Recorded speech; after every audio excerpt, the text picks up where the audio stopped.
प्रिय विद्यार्थियों, नमस्कार एवं आपका अभिनंदन। आज का जो हमारा विषय है वह है ग्रामीण जनसंख्या की समस्या। आज हमारे सामने जो सबसे बड़ी समस्या है वो जनसंख्या की समस्या है, और वो सबसे बड़ी समस्या है जो भारत की विश्व में दूसरा स्थान है। प्रति वर्ष भारत में तीव्र गति से बढ़ती जनसंख्या यहाँ तक कि आर्थिक विकास, प्रशासन और सामाजिक कल्याण आदि को प्रभावित किया है, बेकारी एवं गरीबी को जन्म दिया है। इसलिए कहा जाता है कि भारत में जनसंख्या एक विस्फोटक है। शहरों की अपेक्षा गाँव में जनसंख्या की वृद्धि दर अधिक है। इसको नियंत्रण करने के अनेक उपाय बताए गए हैं, जिनको हम निम्न प्रकार से आपको बताने जा रहे हैं। सबसे पहले हम जनसंख्या वृद्धि के कारण बिंदु नंबर 1 लेते हैं। तो सबसे पहले लेते हैं हम गर्म जलवायु के कारण। लड़के लड़कियों में यौन परिपक्वता शीघ्र आती है और वे कम आयु में ही प्रजनन के योग हो जाते हैं। बिंदु दूसरा है बाल विवाह का ग्रामीणों में अधिक प्रचलन है। कम आयु में ही विवाह के कारण स्त्रियों के प्रजनन काल का पूरा उपयोग होता है। अगला बिंदु, ग्रामों में मनोरंजन के साधनों के अभाव के कारण स्त्री ही प्रमुख मनोरंजन का साधन समझी जाती है, इसलिए जनसंख्या की वृद्धि का कारण भी है। अगला बिंदु है ग्रामीण भारत में संयुक्त परिवार प्रथा का प्रचलन है। परिवार के वयोवृद्ध व्यक्ति वो ये चाहते हैं कि वे अपने जीवन काल में ही पुत्रों प्रपुत्रों को देख लें। अंत में वे अपने बच्चों का शीघ्र विवाह कर देते हैं। अगला बिंदु है हिंदुओं में पुत्र प्राप्ति को अधिक महत्व दिया जाता है, अतः पुत्र प्राप्ति की आशा में संतानों की संख्या बढ़ती जाती है। अगला बिंदु है हिंदुओं में विवाह को अनिवार्य माना जाता है और उसे माना गया है। विवाह की सफलता संतान उत्पत्ति के आधार पर आंकी जाती है। अगला बिंदु है गांव में धीरे धीरे चिकित्सा सुविधाएं बढ़ रही हैं। इसके परिणाम स्वरूप मृत्यु दर भी कमी आई है। अगला है बिंदु शिक्षा का अभाव। शिक्षा के अभाव के कारण ग्रामीण लोग अधिक जनसंख्या के दुष्परिणामों से अपरिचित हैं। वे अनेक धार्मिक और अंधविश्वासों को पाले हुए हैं। लास्ट बिंदु है कि भाग्यवादी ग्रामीण क्षेत्र में भाग्यवादी पर अधिक विश्वास करते हैं, इसलिए वो भाग्यवादी होने के कारण ग्रामीण लोग ये सोचते हैं कि हर जन्म में लेने वाला प्राणी अपने साथ अपना भाग लेकर आता है, अतः उसके खाने पीने या पालन पोषण की हमें चिंता नहीं करनी चाहिए।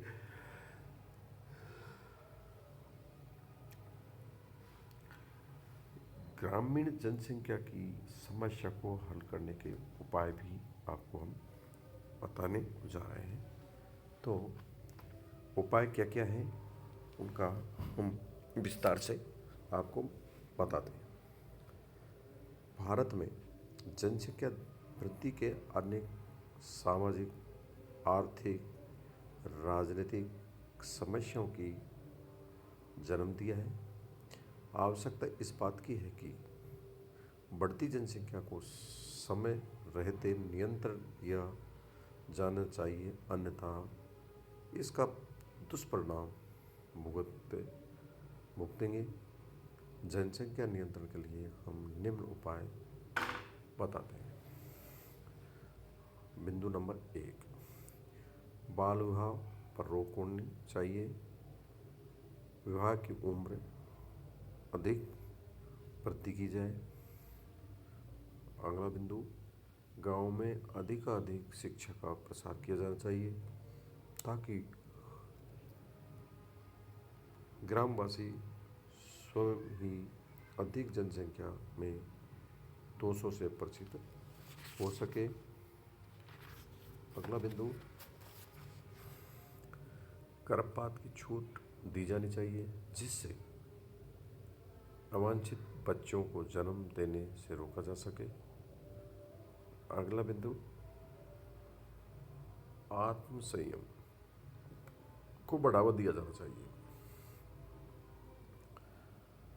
ग्रामों में मनोरंजन के नवीन साधन उपलब्ध कराने चाहिए। अगला बिंदु है, भूमि व्यवस्था में सुधार लागू कर भूमि का उचित वितरण किया जाना चाहिए। अगला बिंदु है, ग्रामों में व्यवसायों की सुविधा को बहुलता को प्रोत्साहित किया जाना चाहिए जिसके कारण ग्रामों का अधिक औद्योगिकरण किया जाए। अगला बिंदु है, देशांतरण को बढ़ावा दिया जाना चाहिए और लोग विदेशों में जाना चाहिए जिससे उनकी सुविधा दी जाए। अंतिम बिंदु है, परिवार कल्याण के कार्य को सुचारू रूप से लागू किया जाना चाहिए। ये तो हो गए हमारे जनसंख्या के तीव्र बिंदु और उपाय। अगला बिंदु लेते हैं। अगला टॉपिक है हमारा मद्यपान की समस्या। गांव में ये भी एक बहुत बड़ी समस्या है। गांव में ये एक तरह लोगों को गरीब और दूसरी तरफ अपने पसीने की कमाई को शराब पीने में उड़ा देते हैं।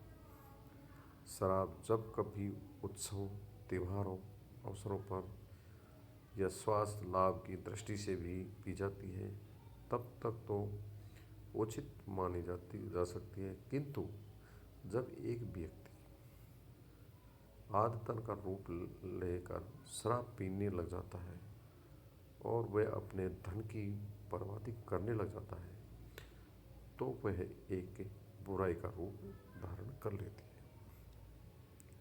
शराब का प्रयोग लोग कई कारणों से करते हैं। कुछ लोग तो मानता है कि वे भोजन का कार्य करती है, तो कुछ लोग इसे उत्सव त्योहार आनंद मनाने में समय पिए मानते हैं। शराब को भूख जागृत करने का वाला पदार्थ भी माना जाता है। कुछ लोग यौन इच्छाओं में तीव्रता लाने, लंबे समय तक काम करने, रोगों की चिकित्साओं के लिए व्यापारिक समझौता का जश्न मनाते हैं। तो सामाजिक प्रथाओं का पालन करने आदि का कारणों का भी इस प्रकार का प्रयोग करते हैं। इसके क्या क्या प्रभाव हैं? तो मद्यपान के दुष्प्रभाव। मद्यपान के दुष्प्रभाव शराब से जहाँ मानव को तथाकथित शांति प्रदान की है, मित्रता के अवसर बढ़ाए हैं, लोगों में जोश पैदा किया है, वहीं दूसरी ओर इसके अनेक शारीरिक, मानसिक, आर्थिक बुराइयों को भी जन्म दिया है। लंबे समय तक शराब पीने वालों व्यक्ति को पेट में गैस बनने लगती है, जिगर संबंधी बीमारी पैदा हो जाती है, खराबी, गठिया, पीलिया नामक त्वचा रोग, बेहोशी आदि बीमारियों का घेर लेती है। शारीरिक एवं मानसिक दृष्टि से इसकी कार्य क्षमता घट जाती है। शराब अचेतना, भ्रम पैदा करती है। शराब पीकर लोग दूसरे के साथ गाली गलौज भी करते हैं, दुर्व्यवहार भी करते हैं। शराब पीने के बाद व्यक्ति को होश नहीं आता रहता है, वह दुर्घटना का शिकार भी होता है। कारखाने में शराब पीकर काम करने पर हाथ पैर कट जाते हैं और टकराने की दुर्घटना ज़्यादा संभावना रहती है। शराब पीकर जब वाहन जाते हैं तो वो सड़कों पर अनेक दुर्घटनाएं होती हैं। शराब पारिवारिक विघटन के लिए भी उत्तरदायी होती है। शराब पीकर व्यक्ति अपने बच्चों, पत्नी के साथ दुर्व्यवहार करता है, उनके साथ मारपीट भी करता है, गाली गलौज भी करता है तथा उनका भरण पोषण नहीं कर पाता है। ऐसी स्थिति में पति पत्नी के तलाक तक हो जाते हैं, बच्चों द्वारा घर छोड़कर चले जाते हैं, पारिवारिक विघटन हो जाता है। शराब से संबंधित इन बुराइयों से मुक्ति पाने के लिए यह आवश्यक है कि शराब पीने पर पाबंदी लगानी चाहिए, जिससे लोगों की कार्य क्षमता में वृद्धि होगी, क्योंकि आर्थिक स्थिति में सुधार होगा, बच्चों की शिक्षा दीक्षा संभव हो जाएगी और अपराधों की संख्या भी कम हो जाएगी। मद्यपान निवारण के उपाय हम आपको बताते हैं। तो उपाय क्या क्या है? देखो, मद्यपान की समस्या के निम्न उपाय हैं, जैसे शराबी को सामाजिक सुरक्षा प्रदान दी जानी चाहिए, शराबियों की आर्थिक दशा सुधारनी चाहिए, बेकारी की समस्या को हल किया जाना चाहिए, स्कूलों में मानसिक स्वास्थ्य की शिक्षा प्रदान की जाए ताकि लोगों को शराब की बुराइयों से परिचय कराना चाहिए, अधिक मात्रा में शराब पीने वाले की चिकित्सा की जानी चाहिए और उसे रोका जाना चाहिए, कानून द्वारा पूर्ण नशाबंदी लागू की जानी चाहिए, लोगों को शराब छुड़ाने की नैतिक प्रेरणा प्रदान की जानी चाहिए। इस कार्य को समाज सुधारक, धर्म गुरु, शिक्षक, राजनेता भली प्रकार से कर सकते हैं। ऐसी कठिनाइयों को पैदा की जाए कि आसानी से शराब उपलब्ध न हो। शराब बेचने वाले होटलों, रेस्टोरेंट पर पाबंदी लगानी चाहिए। ऐसी पार्टियों का बहिष्कार किया जाना चाहिए जिसमें शराब का प्रयोग होता हो। नशा निषेध विभाग में ऐसे व्यक्तियों की नियुक्ति की जानी चाहिए जो स्वयं शराब नहीं पीता हो और शराब पीकर वाहन चलाने वाले, कारखाने में काम करने वाले आदि पर रोक लगा दी जानी चाहिए, जिससे शराब की दुकानों की संख्या भी दिनों दिन घटनी चाहिए।